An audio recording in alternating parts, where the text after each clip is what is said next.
Hi guys, it's your girl Shauna Etienne. As always, thank you for your love and support. So today, on this video, we're going to talk about relationships. Yes. I have to address all the inboxes I keep getting on the same topic, and that's about finances. So first though, I want to say thank you to my mentor, Dr. Boyce Watkins, because he wrote a book.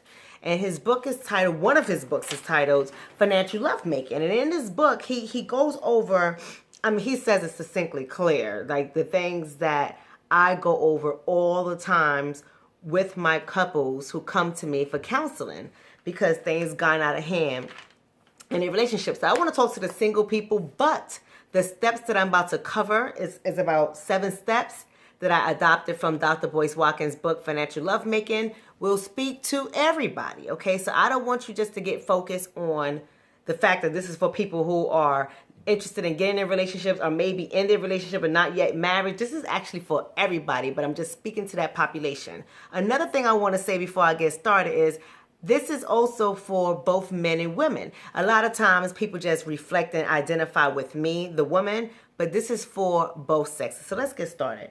Number 1, when you enter a relationship, you must, and I'm going to repeat it for the 3rd time, you must absolutely know each other's debt levels, okay? How much debt is out there? You should not enter into a relationship without knowing your partner's debt, okay? This has to be a transparent, full disclosure type of conversation, because you never ever want to get into a relationship not knowing what the other person's debt is looking like, and then you're going to find yourself financially clashing with the other person, creating a lot of fights and arguments. It's just not worth it. So from the jump, know each other's debt, okay? Number 2, credit scores.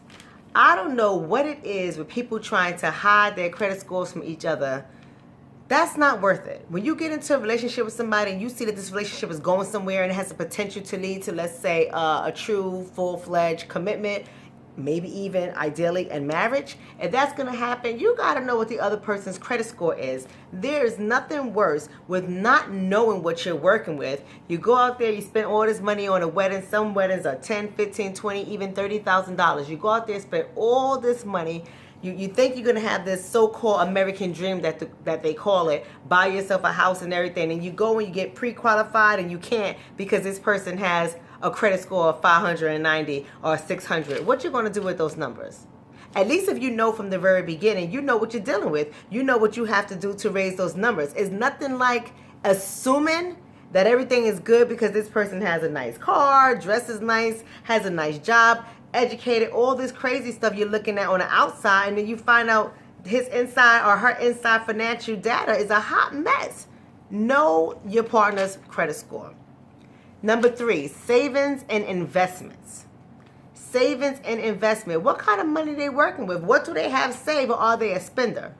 It's important that you know that up front. What about we get in a relationship and we move in together, or we're already married?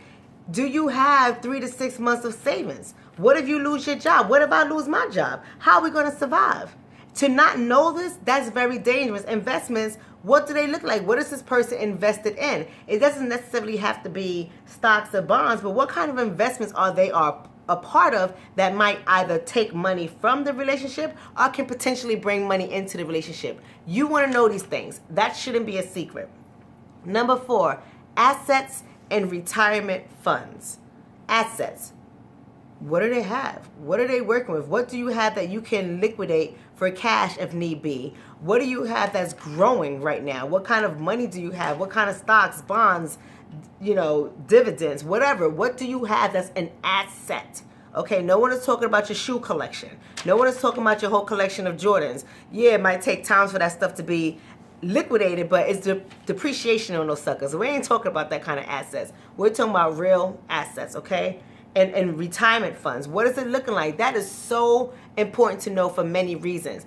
And so many people don't think that far ahead. I want to challenge you guys to think that far ahead. What if you're the one who has a great retirement package and your partner doesn't?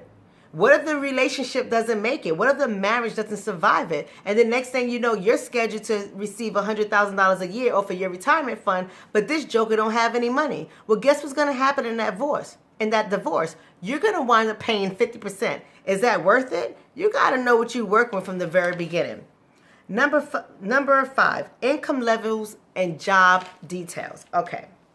Many people would say, oh, money is not that big of a deal. It doesn't really matter.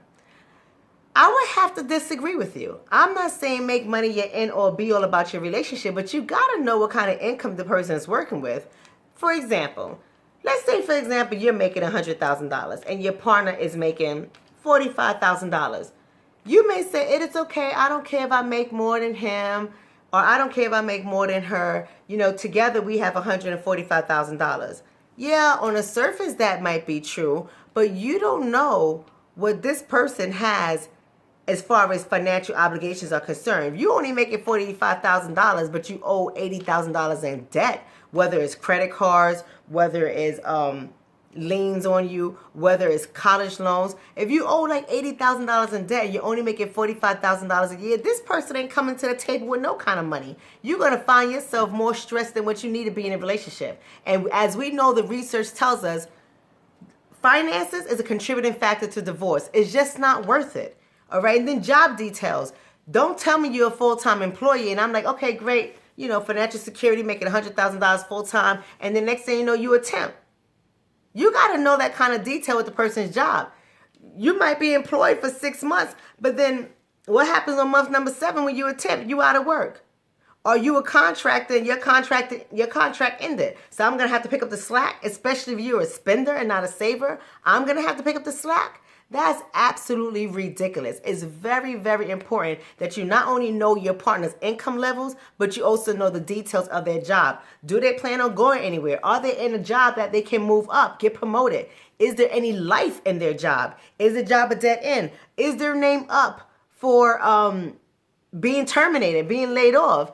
And if so, can you plan for that? And if not, are you prepared to deal with that kind of stuff? How stable is their job? Now, you guys already know, for those who have been following me, how I feel about being an employee, a very necessary position. However, it doesn't mean you have full-fledged job security. You can lose your job at any time. Those are the kind of details you're going to want to know about your partner, okay?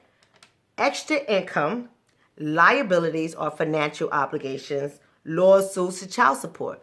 You got to know about all this stuff. Extra income, okay, good. You got extra income all over the place. That's great to know about that kind of stuff, right? Because we can know where our money is coming in at. But what if your partner is telling you that he or she doesn't have any money, and every time you turn around, they got bar service at VIP at the lounge, or a new pair of Jordans, or some new Uggs, and we know Uggs be like $225, $250. Every time you turn around, there's new money on their body, or they wasting money shelling it out, drinking, partying, whatever the case is. But when it's time for rent, they telling you they don't have it because, as you know, they may have a part-time job. So they say, oh man, I want to make rent, but I can't. But you see them with extra stuff. It's important for you to know what kind of extra income is coming in your partner's pocket. Very important. Liabilities are financial obligations. What do they have out there that's outstanding? Like, for example, I have so many couples that they may have family in another country. Now, if you're going to, I understand it's your family. Blood is thicker than water. I get it. Family come first. But I got to know those kind of things. I can't get into a relationship with you knowing that every month you send $800 across to Dominican Republic or to Haiti. Where does that leave me? That kind of financial obligation puts a strain on the relationship. So it's important for you to know those kind of things. Or child support. You don't know whether or not this person has child support coming out their check. They may be bringing home $2,500, $3,000 after taxes, allegedly, but when child support snatch that stuff out and they're coming home with $1,500, that makes a big difference, especially if your mortgage is like $3,000. That's just mortgage alone. That's not food, that's not light, that's not gas, that's not car, that's not insurance. You get what I'm saying? So it's really important for you to know what kind of extra income is out there, what kind of liabilities they have. Do they have any lawsuits on them? People get sued. And if you get sued and they go ahead and put that claim in through the courts, and every time you file income tax return, they snatch your money. You might not want to file taxes with this person. So it's very important to have a transparent, naked, full disclosure conversation about finances. All right. And the last thing I'm going to talk about is anything else that arises, anything else that arises during the relationship or even after you get married, it needs to be full disclosure. If you know that things have changed financially for you, whether it's your credit score, whether it's liabilities, whether you picked up extra income, these kind of conversations need to be ongoing. Don't think just because you're married, okay, it stops. No, these conversations need to be ongoing no matter what. So I hope this information helps you guys out there that are dating and looking to potentially get married. Know the kind of conversations you have to have up front, because the person that you are falling in love with may not be the person that you want to marry. That may not be your best partner for a lifetime. You understand what I'm saying? Or maybe you might want to pause on rushing a relationship until finances get things in order, because I don't want to see you guys in my office if I don't have to, trying to keep you guys together. You get what I'm saying? So there you have it from Shauna Etienne, your marriage counselor. I'll speak to you soon.